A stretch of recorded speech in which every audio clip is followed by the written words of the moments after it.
di tempat tersebut gitu kan. Dan kemudian para petugas itu pun datang ke lokasi tersebut dan meneliti keadaan si Condro yang memang benar-benar belum mati. Kemudian tanah apa tubuh si Condro ini pun diangkatlah ke atas, didudukkan, dan ternyata benar-benar si Condro ini belum mati. Namun keadaannya itu sangat memprihatinkan karena dari data yang saya kumpulkan ya, di situ si Condro itu sudah berada selama setengah.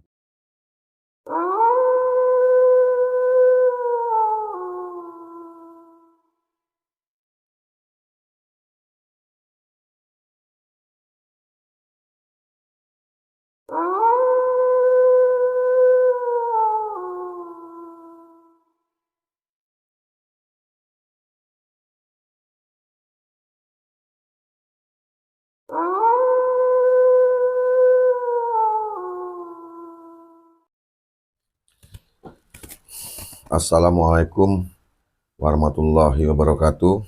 Apa kabar kawan-kawan semua?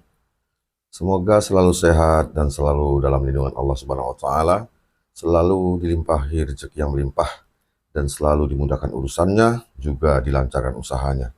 Amin amin ya rabbal alamin. Di episode kali ini saya akan menceritakan tentang sebuah kisah tentang Wali Songo.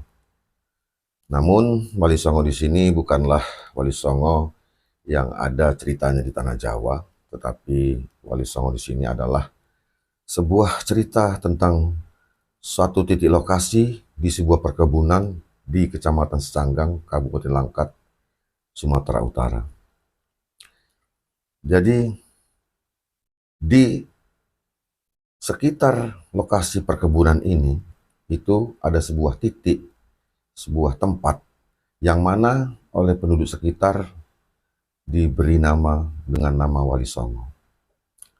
Dan Wali Songo di sini adalah berkaitan dengan dieksekusinya 9 tahanan Tapol pada masa gerakan 30 SPKI bergolak di tanah air kita. Jadi semua kita tahu ya bahwasanya pada saat itu di tahun 65-an itu di seluruh Indonesia itu terjadi penahanan besar-besaran terhadap tahanan politik yang berkaitan dengan gerakan tersebut, termasuk juga di tanah Secanggang ini. Sebelum kita masuk pada cerita, saya berterima kasih dulu kepada teman-teman yang telah mensubscribe channel saya ini. Semoga Allah melimpahkan rezeki yang berlipat ganda kepada kawan-kawan. Dan kepada teman-teman yang belum mensubscribe video ini, saya mohon subscribe-nya, mohon like-nya juga, dan mohon di-share kepada teman-teman sebanyak-banyaknya, dan juga tolong tinggalkan komentar di kolom komentar, beri kami saran dan kritik untuk menjadikan channel ini lebih baik dan lebih besar ke depannya. Baik, kita masuk lanjutan ceritanya. Jadi pada tahun sekitar 70-an hingga 80-an, di salah satu jalan di tanah perkebunan di Secanggang tersebut, pada malam-malam hari itu selalu ada penampakan dari sosok-sosok yang berjalan tanpa kepala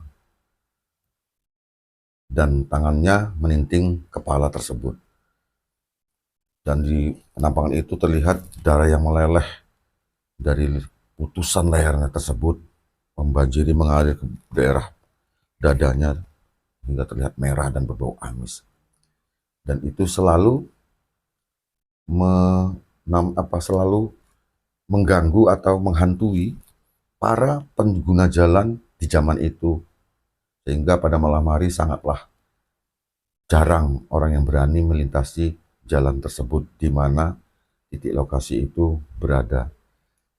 Jadi titik lokasi itu kawan-kawan adalah berada di tengah sebuah perkebunan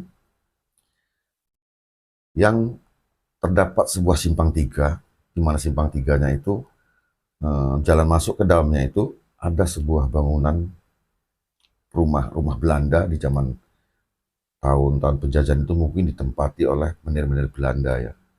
Namun setelah kemerdekaan Indonesia, rumah yang berbentuk panggung itu yang buatan Belanda tadi itu ditempati oleh staf perkebunan di tempat itu yang pada masa itu komoditi tanamannya adalah tembakau.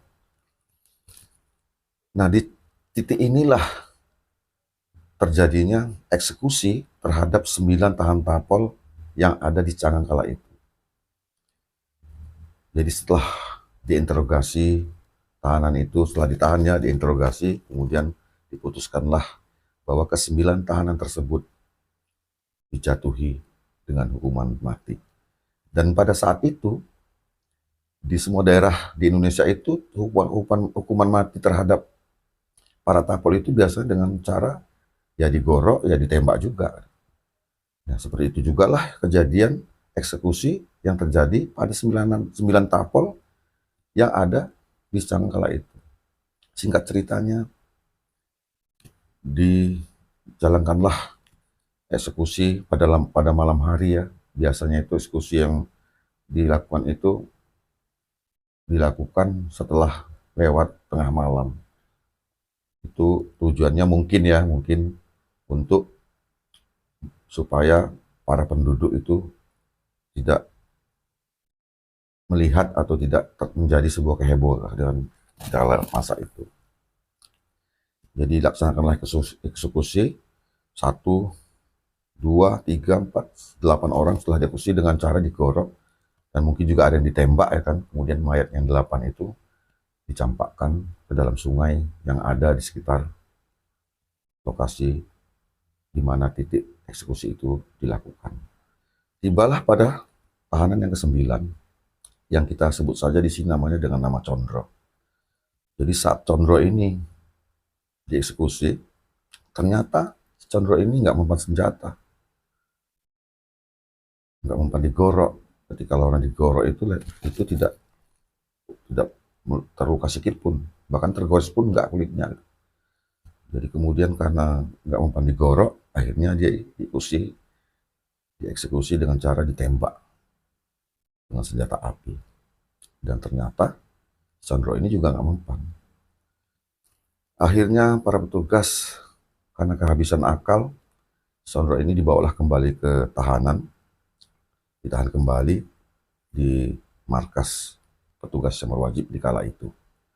Kemudian setelah Condro ditahan, para petugas eksekutor pun berdiskusi, berembuk bagaimana cara untuk menghabisi atau menghukum mati Condro ini. Digorok nggak putus, ditembak nggak mempan. Akhirnya setelah beberapa lama mereka itu bertukar pendapat, mereka pun akhirnya mendapat sesuatu atau sebuah cara untuk menghabisi Condro ini.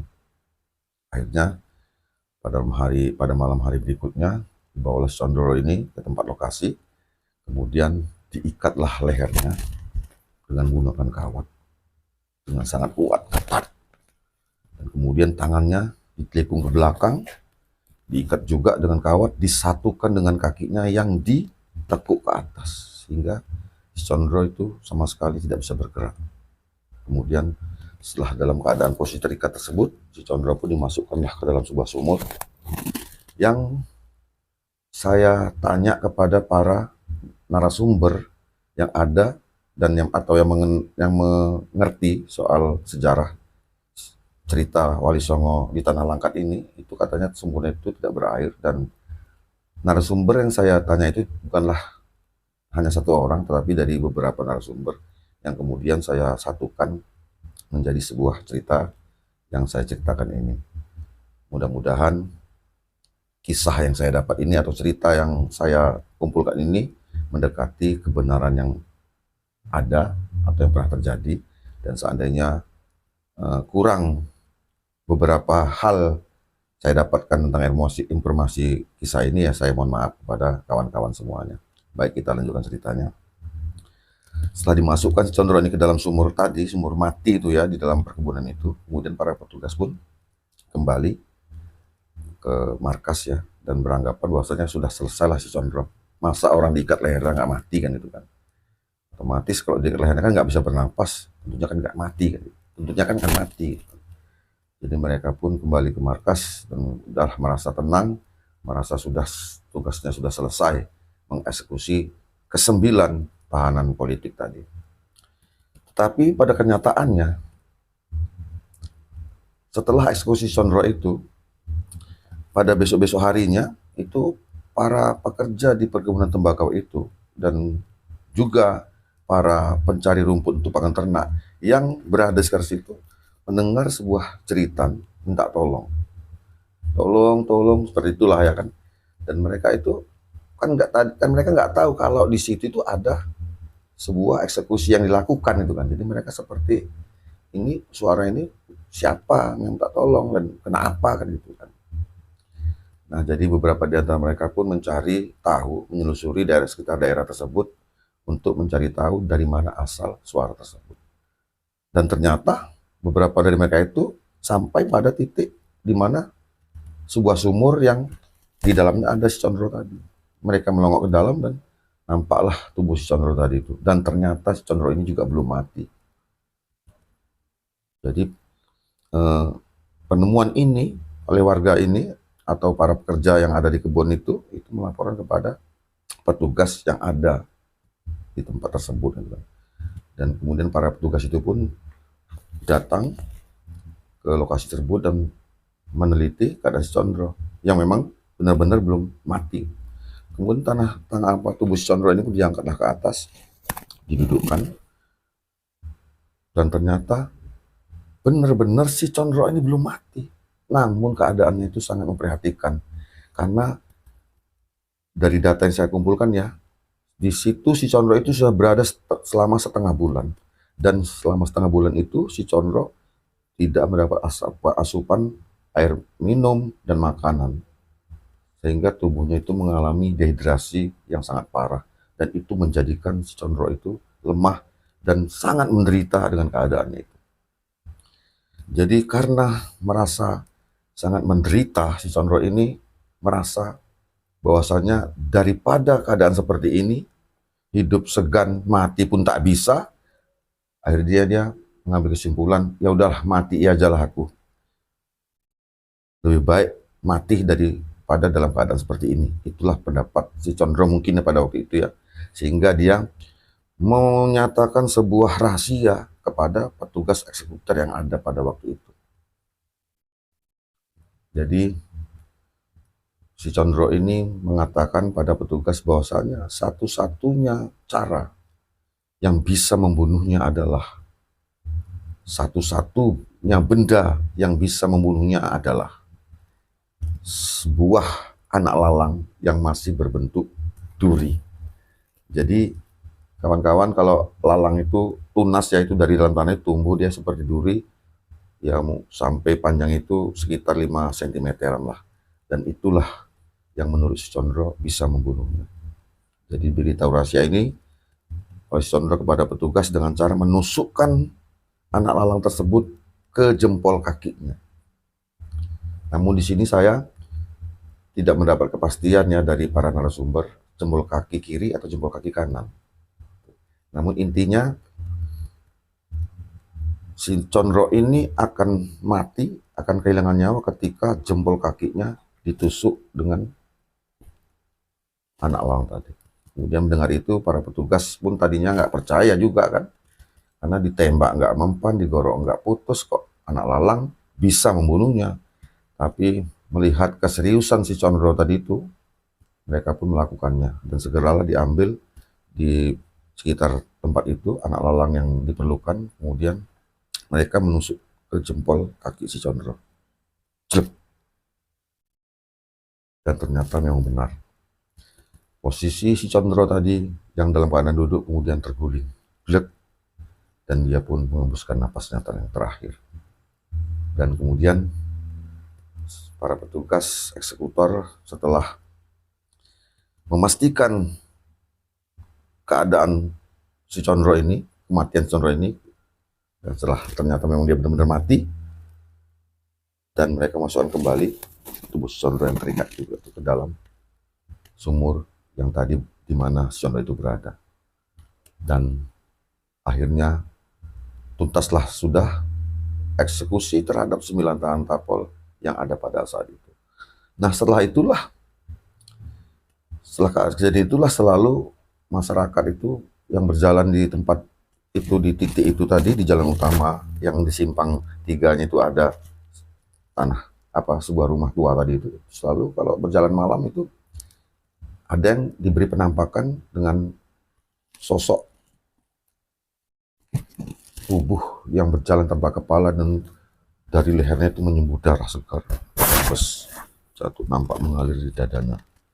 Dan itu sungguh menjadi penampakan yang seram. Tambah lagi tangan sosok makhluk itu meninting kepalanya sambil berjalan di jalan itu, dan kemudian selalu menghilang di pertigaan di mana titik lokasi itu, ke dalamnya itu pada saat itu, dan di mana saat itu para pengguna jalan pun selalu menghindar untuk melewati jalan tersebut pada malam hari. Namun pada kekinian ini ya, di tahun 2000, dari mulai tahun 90-an kekinian ini ke 2023 ini, itu teror seperti itu sudah tidak terdengar lagi. Mungkin karena berjalannya waktu, atau juga mungkin pada saat sekarang ini kan listrik sudah menerangi daerah tersebut, menjadikan teror itu semakin lama semakin memudar, dan kemudian hilang sampai sekarang tidak pernah terdengar lagi. Jadi demikian kawan-kawan tentang sebuah lokasi di perkebunan di Secanggang, Kabupaten Langkat, yang mana lokasi tersebut karena dijadikan tempat eksekusi 9 tahanan politik pada zaman pergolakan PKI itu, dijadikanlah atau dikenallah oleh masyarakat setempat dan sampai ke masyarakat yang jauh dari lokasi itu sebagai tempat yang bernama Wali Songo. Baik kawan-kawan, semoga cerita ini dapat menghibur kawan-kawan. Mohon maaf apabila cerita ini kurang mendekati kebenaran yang sesungguhnya. Dan mari kita ambil pelajaran dari cerita ini, yang baik dan yang buruknya kita tinggalkan. Assalamualaikum warahmatullahi wabarakatuh.